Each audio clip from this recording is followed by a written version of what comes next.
बिस्मिल्लाहिर्रहमानिर्रहीम अस्सलामुअलैकुम रहमतुल्लाह। इमरान खान के एक बड़े ही ज़बरदस्त खिलाड़ी मैर शराफत, जिन्होंने असल में इलेक्शन लड़ा था मरीम नवाज़ के ख़िलाफ़ पंजाब के अंदर, पंजाब असम्बली के लिए। मरीम नवाज़ ने 2 इलेक्शन लड़े। अब आपने इस सूरत हाल को जहन में रखना है। अब जो सिनारियो बिल्डअप होने जा रहा है, इलेक्शन कमीशन ऑफ पाकिस्तान से बाकायदा तौर पर डी नोटिफाई करने के अहकाम जारी होने वाले हैं मरीम नवाज़ के।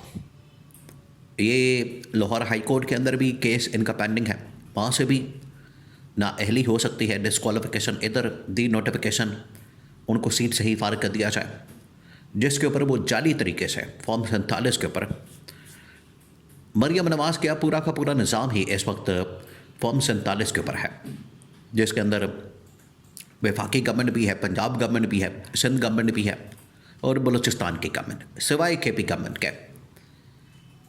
बाकी जितनी हुकूमतें हैं वो सारी की सारी फॉर्म 47 के ऊपर, यानी चोरी के मैंडेट के साथ। अब मरीम नवाज़ के ख़िलाफ़ मैर शराफत ने बाकायदा इससे पहले लाहौर हाई कोर्ट के अंदर उन्होंने पिटीशन डाली। अब इलेक्शन कमीशन ऑफ पाकिस्तान के अंदर पिटीशन डालने का फ़ैसला किया गया और वहाँ पर ये इस्तता की गई है कि इसको फौरी तौर पर सुना जाए और जो इलेक्शन ट्रिब्यूनल है वो कायम करके मेरी जो अपील है उसको सुना जाए। देश के अंदर इतने बड़े, और ये एक अपने आप के अंदर बहुत बड़ा स्कैंडल बन चुका है, इतने बड़े इल्ज़ामात कि मरीम नवाज़ की जानिब से पंजाब के अंदर कैसे उनके मुखालिफ कैंडिडेट जो कि इमरान खान का खिलाड़ी था उसको ऑफ़र दी गई 1 अरब रुपए की, गाड़ी ऑफ़र की गई लैंड क्रूज़र, मिनिस्ट्री ऑफ़र की गई पंजाब के अंदर, उसके बाद टिकट ऑफ़र की गई, नेक्स्ट टर्म भी ऑफ़र की गई।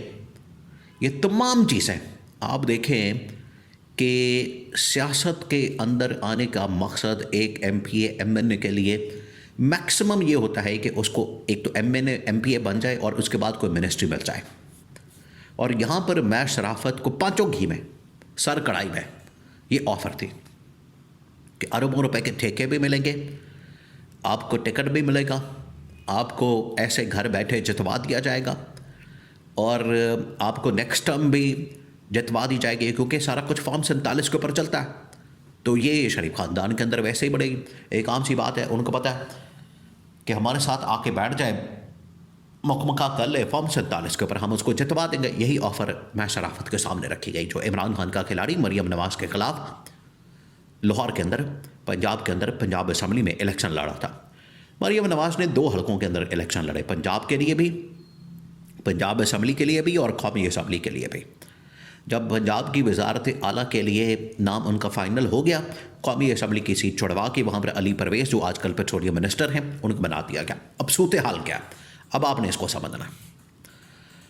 मामला ये है कि इस वक्त 2 अहम तरीन केसेस मरीम नवाज़ के ख़िलाफ़ खुल गए, 2 बड़े, बहुत बड़े केसेस हैं ये। नंबर 1, एक तो जो लाहौर हाई कोर्ट के अंदर केस है।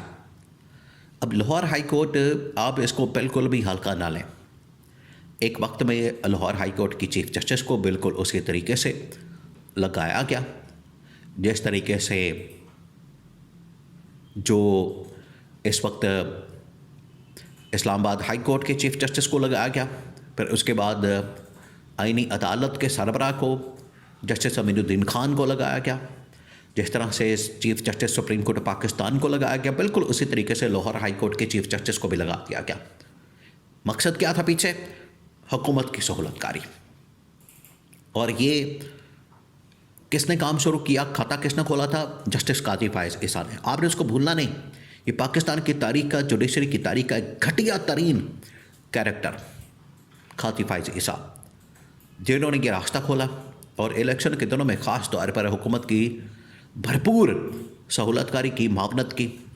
और इलेक्शन कमीशन और चीफ जस्टिस ने मिलकर, और कमिश्नर रावलपिंडी का स्टेटमेंट रिकॉर्ड के ऊपर मौजूद है कि दोनों ने, इलेक्शन कमीशन ने और उस वक्त के इलेक्शन कमिश्नर सुल्तान राजा और काजी फायज़ ईसा, दोनों ने मिलकर धांधली करवाई है। तो ये जो सहूलतकारी लाहौर के अंदर करने के लिए मकसद पीछे ये था, लाहौर की चीफ जस्टिस बना दिया गया। लेकिन एक मौके पर उनका ज़मीर जाग गया, मरीम नवाज़ ने उनके ऊपर हमला कर दिया और लैंड माफिया की सरगना डिक्लेयर किया, लाहौर हाई कोर्ट की चीफ जस्टिस सीधी हो गई। अब लाहौर हाई कोर्ट के अंदर एक केस मौजूद है उनकी डिस्क्वालिफिकेशन का, जिसमें सीसीडी के कत्ल मावराए अदालत गवर्नेंस, इसके अलावा अब ये इलेक्शन कमीशन के थ्रू इलेक्शन ट्रिब्यूनल कायम करके इमरान खान के खिलाड़ी ने ये कहा है कि मरियम नवाज़ के ख़िलाफ़ केस को ओपन कर दिया जाए।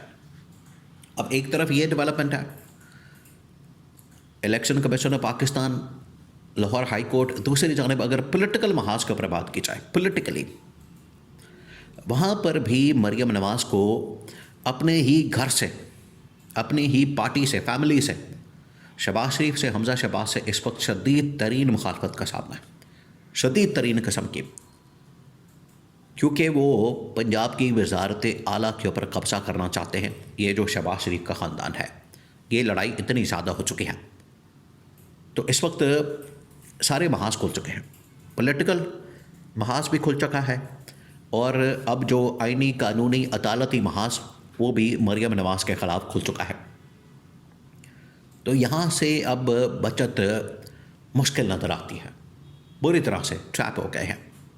ऊपर से स्कैंडल्स की भरमार है, कभी जहाज़ का, कभी यूनिवर्सिटियों का, कभी ठेकों का, कभी गोबर टैक्स लगाने का, और कभी सड़कें बनाने का, उसके ऊपर ठेके, हर चीज़ के अंदर लूट मार का बाज़ार गर्म है पंजाब के अंदर, इतनी लूट मार। ये तो सिंध का भी रिकॉर्ड तोड़ दिया इन्होंने। सिंध के अंदर जितनी लूट मार होती है, इसके ऊपर आसिफ जरदारी ने कहा कि हमने डाकुओं का ख़ात्मा करना है, इसका मतलब है कि पीपल्स पार्टी का ख़ात्मा करना है।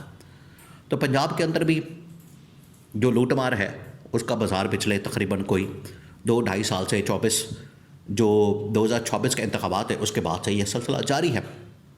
अब जो इमरान खान के खिलाड़ी ने इलेक्शन कमीशन पाकिस्तान के अंदर ये पटिशन डाल दी है, दूसरा पंजाब के अंदर ही शाह मोहम्मद कुरैशी, फिर महमूद रशीद, एजाज चौधरी, ये जो पीटीआई की लीडरशिप मौजूद है, इनके लिए भी लाहौर हाई कोर्ट के अंदर पटिशन डाल दी गई है कि इनको भी जल्द से जल्द समाअत के लिए मुकर्रर किया जाए और इनको रिहा किया जाए जितना जल्दी हो सके, क्योंकि इन्हें भी अब मियाँ असलम इकबाल जो इमरान खान का बड़ा ज़बरदस्त खिलाड़ी, उसकी वालदा का इंतकाल हुआ, पंजाब गवर्नमेंट को